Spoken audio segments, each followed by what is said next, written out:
If you ride your Triumph Tiger off-road, you're going to want to check out this video. I'm going to walk you through how to change the front sprocket to a lower gear ratio, and it makes this machine perform even better off-road.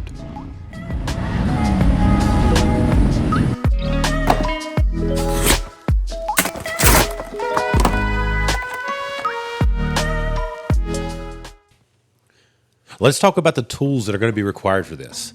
An 8mm socket with at least a 3 or 4 inch extension. A 36mm, it's only a 6-point. I used a 12, but again, it's only 63 foot-pounds of torque, and you will need an extension for that as well. I use 2 different style screwdrivers for thicknesses. This is to get the lock washer pried up and off of the sprocket nut. A hammer, obviously, for that as well. An 8mm wrench to remove the bolt from the gear shifter linkage. The rear axle is a 27mm. A 13 and 12mm wrench. This is for your lock nut and adjustment screws for your chain. And if you're fancy like me, your chain adjustment tool. Let's get started. So the first thing I want to do is my gear shifter here at the top. I don't want to take all the linkage loose and everything else. Just want to come up here to the top. I do want to make a note on this. I have adjusted this. I've actually taken this loose previously to adjust it to raise the gear shifter. I didn't have quite enough linkage because I went up as far as I could possibly go because I do ride this a lot standing up. So I set this bike up for being able to ride standing up to be the most ideal. To take this out, this is an 8mm, so I got a little 8mm wrench. Simply remove this. You need to take the bolt all the way out in order for this to slide off. Once that does, it'll slide off and just come down.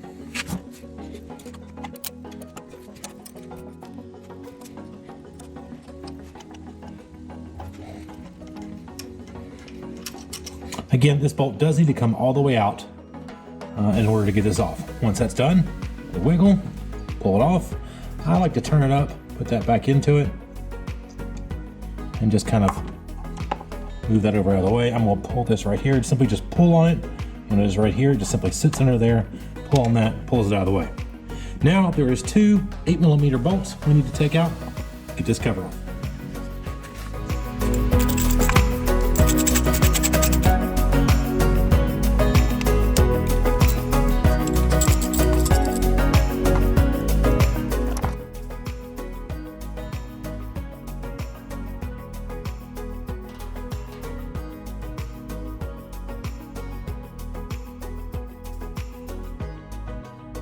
Oh yeah, let's get definitely a nice little bit of sludgy in there. All right, so now this 36mm nut will need to come off, but first we need to fix this outer piece here where it's clamped down around it. It's been hit down with a screwdriver, etc. So I'm going to pull that and pry that up to where I can get this nut off. So once I loosen the nut, then we're going to go back, loosen everything up in the back. I'm not going to get into the argument of how you do this. For me, I want to make sure the back wheel is on the ground. It can't move while I'm taking this off. That's just the way I do it. Once I get this loosened, then I'll go back to the back wheel and loosen all that, pull that forward, and we can get access to the chain.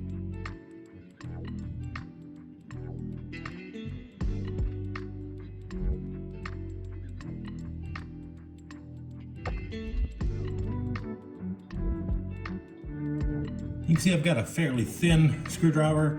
I'm doing it at an angle, just tapping again. If it comes loose or I hit anything right now, that's just the front sprocket. This one even has the rubber around it. You can see I'm just going underneath there, tapping underneath and then prying up a little bit. I'm probably being way overly careful with it, but I always say better safe than sorry, right? And now I'm going to get my thicker screwdriver. So again, we can tell it's a little thicker. I go right here, lift up, lift up. Now once that's completed and lifted up, I'm going to take the screwdriver, turn a little bit of an angle. You see now, just nice, good, firm taps. I'm going to put this back out of the way. Again, the purpose is to make sure that I can get this nut free. This thing's right here, the way it spins around it, obviously keeps that from spinning. So that's the whole purpose of that. All right, so let's see if we can get this nut off. I like the extension to be as short as possible. That looks like that'll do it. And voila. It's only, I think it's 63, 64 foot-pounds on this. So again, not a huge thing. All right, now I'm gonna move back to the back. Go ahead and take the back wheel, loosen it, slide my adjusters forward so I can get the tire forward and get plenty of slack in the chain. All right, so many of you are probably aware, 27 millimeter nut. I'm gonna go ahead and loosen up. And that one takes a oomph, I'm not gonna lie to you.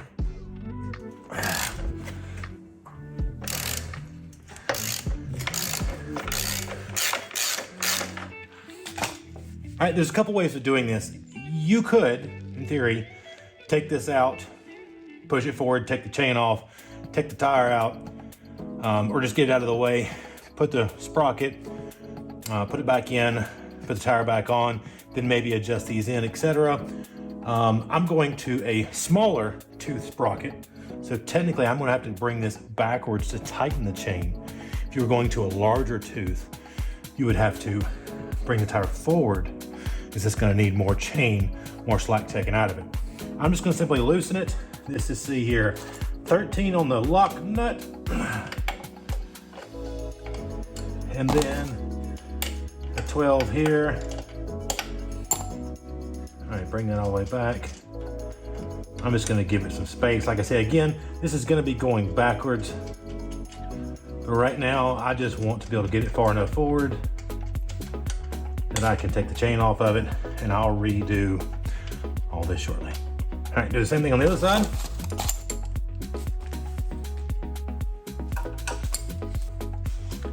All right.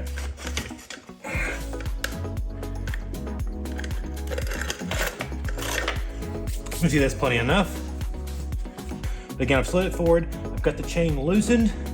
Now we're gonna go back up to the front sprocket and work on taking that off. All right, I'm gonna do my best to get a good angle at this.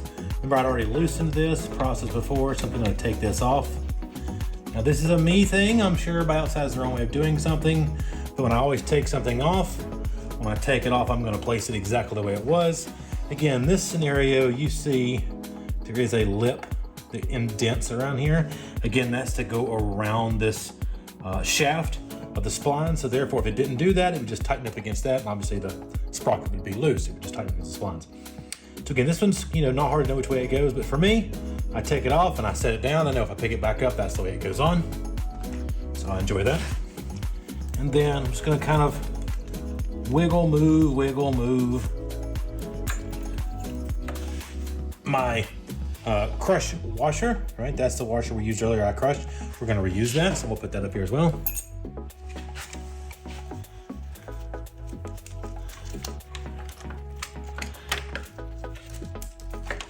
I'm not saying this is the easiest thing in the world, but you see, it wasn't that big of a deal, all right?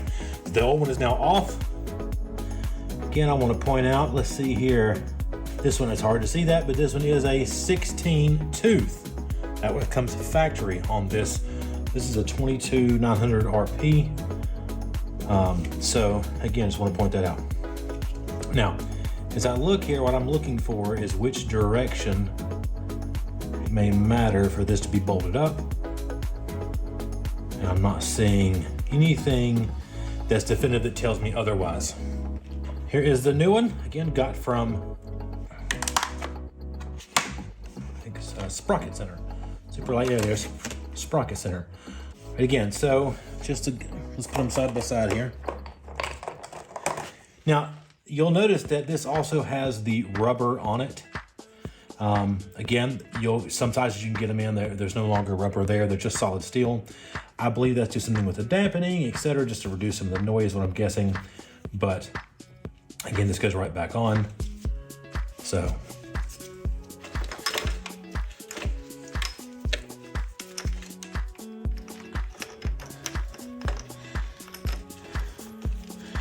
There we go. Now we gotta get that out of the way.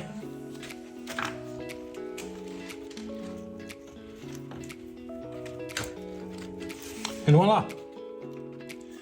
I'm gonna be honest with you. That was super easy. So I really thought it was gonna be more difficult than that. You know, just moving these, pulling on these right here a little bit. I guess I could have taken them loose or pulled them out, but it didn't look like I'd need the space, and I didn't. So that's all the way back in now. Now again, we want to take our crush washer we had, and you'll see it's beveled, right? We want that bevel to be facing out because we're gonna bend that. We're gonna bend this back down onto the bolt or the nut once it gets back on.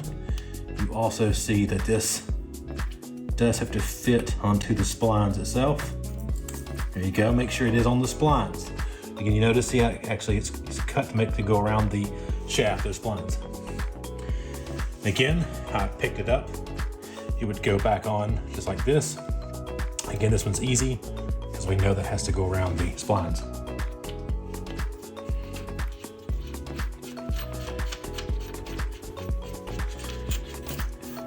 I want to get everything, I'm not going to tighten this down, I'm not going to torque it to specs yet, but I'm going to go ahead and put the chain back on and get it close as far as the length tension needs to go.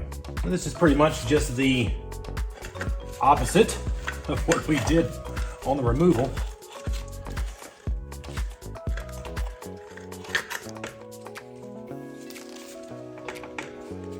And it's simply extending these back out.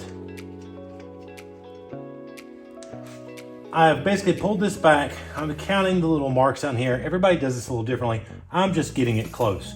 Basically, I pull one side back, tighten down my fingers, do the other side, back and forth, just a couple of times. And basically right now we're about the fourth mark back, and I stop. There's a little bit of room still there. Let me show you my trick. And that is my chain tension tool. Right now, so originally, if you'll notice the bike, let me get this back out. So we'll notice here that the back tire is off the ground, and in order to properly adjust the tension of the chain, it is supposed to be under its weight, basically just sitting on this, sitting on itself, standing straight up with no extra weight put on top of it. Or in my case, when I do my bags, they're lightly loaded, so I let that be the standard in where I tighten them from. I think it's 25 to 35, somewhere in the millimeters. I went through that whole process before, and when I did, I used my tool and I adjusted it to where I would know the correct tension. So let me mount it on the chain and show you. So allow me to mount it, so put that there. Put it here. And I can tell just from looking, it is too loose. And basically all I'm doing now is I'm gonna go back to my adjustments, each side a little at a time, keeping them the same distance back until that's dead in the middle. So now, once I went through the process of setting this tool up, I can now put the proper chain slack with it on its stand versus down on its own weight. And here, as I adjust, you can watch it, bring it into perfect alignment. Just a tad more on the other side.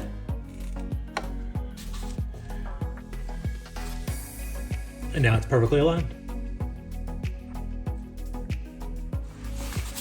And now I'll take this loose.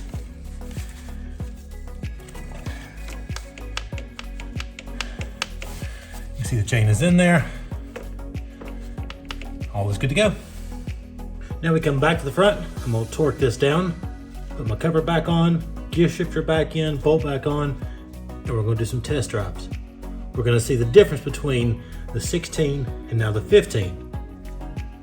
At what speeds, what RPMs.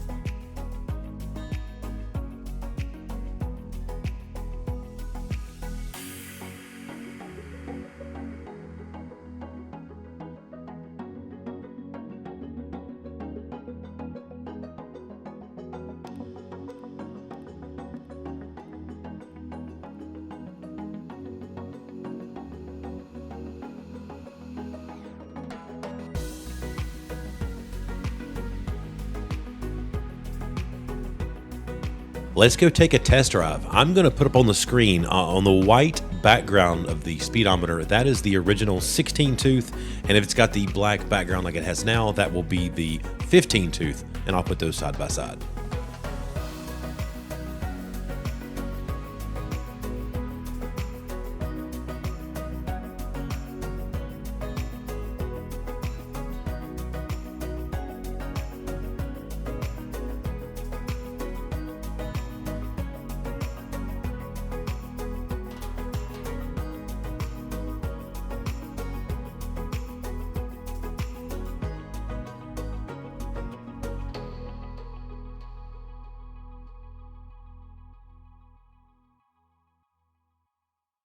So I've got to say, with the 1 tooth lower, the 15 tooth, that slow speeds technical really made a difference. I know it didn't show it in the speedometer. I was actually shocked by that.